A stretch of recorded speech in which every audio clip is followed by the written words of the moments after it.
In this video, I'm going to talk about our work of the rotational dual Gaussian model. This work is a collaboration between the HCI lab at Stony Brook University and Dr. Shuming Zhai from Google. Modeling touch-point distribution is important because touch-point distribution model can estimate the error of target selection, which is important for interface design and soft keyboard decoder. The current touch-point distribution model is the Gaussian model. It assumes that touch points follow a bivariate Gaussian distribution centered at the target center, and the variance is quadratically related to target size in both horizontal and vertical direction. The main issue is that it assumes x and y are independent. It deviates from our observations. For example, when movement direction is 45 degrees, the observed touch-point distribution has an orientation of roughly 45 degrees. We are going to take into account the finger movement direction in modeling touch-point distribution. We propose the rotational dual Gaussian model to solve this problem. The finger movement direction is theta in this figure. Based on the original dual Gaussian model, we further assume that the major axis of the prediction ellipse of the bivariate Gaussian distribution points to the finger movement direction, and the other axis points to the direction perpendicular to the finger movement direction. We perform eigendecomposition to calculate the covariance matrix of the RDG model. For details, please refer to our paper. We also define the weight and height in the covariance matrix. We've proposed three options. The projected weight and height are the length of the line segment formed by projecting the target size to the finger movement direction and the direction perpendicular to the finger movement direction. The apparent weight and heights are the length of the line segment intersecting the target along and perpendicular to the finger movement direction and crossing the target center. For nominal weight and height, if the movement direction falls within the gray area, x length is the nominal weight and y length is the nominal height. If the direction is within the white area, it is the opposite. We empirically chose the projected weight and height for the rotational dual Gaussian model. We used Ko et al.'s dataset to empirically estimate the parameters of the four models and evaluated them. The dataset contains 63 different target sizes and 16 pointing directions.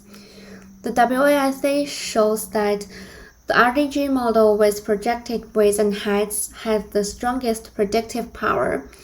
We also calculated the observed and predicted error rates.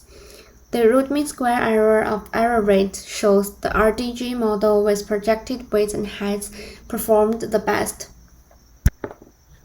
We intuitively compared the predictions of touch-point distribution by the two models.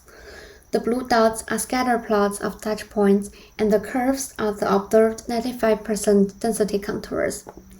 The green curves are the 95% density contours predicted by the original dual Gaussian model, and the orange curves are the 95% density contours predicted by the rotational dual Gaussian model with projected weights and heights. The orange curves resembled the observed distributions and successfully predicted the orientation of touch-point distributions. We also evaluated the two models by examining their predictions on XY correlations. The blue dots are the observed correlations. The green curves are predicted by the original dual Gaussian model, and the orange curves are predicted by the rotational dual Gaussian model with projected weights and heights. The rotational dual Gaussian model successfully predicts the effect of movement angle on XY correlations, while the original dual Gaussian model assumes ρ to be always 0. We tested the RDG model on smartwatch-based typing tasks. We recruited 14 participants and collected over 29,000 labeled touchpoints. We implemented a statistical decoder and replaced the likelihood function with both models.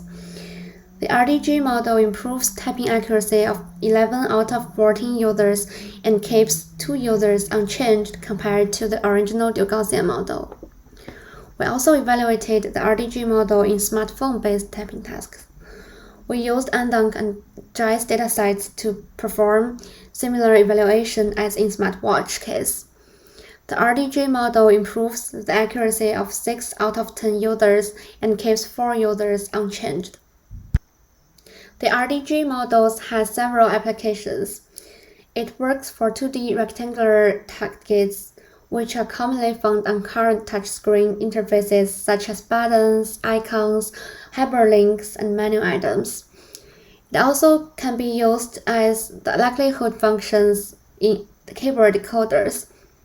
Since it can accurately predict touch accuracy for 2D pointing tasks, it can be used by UI designers in designing and evaluating touchscreen user interfaces.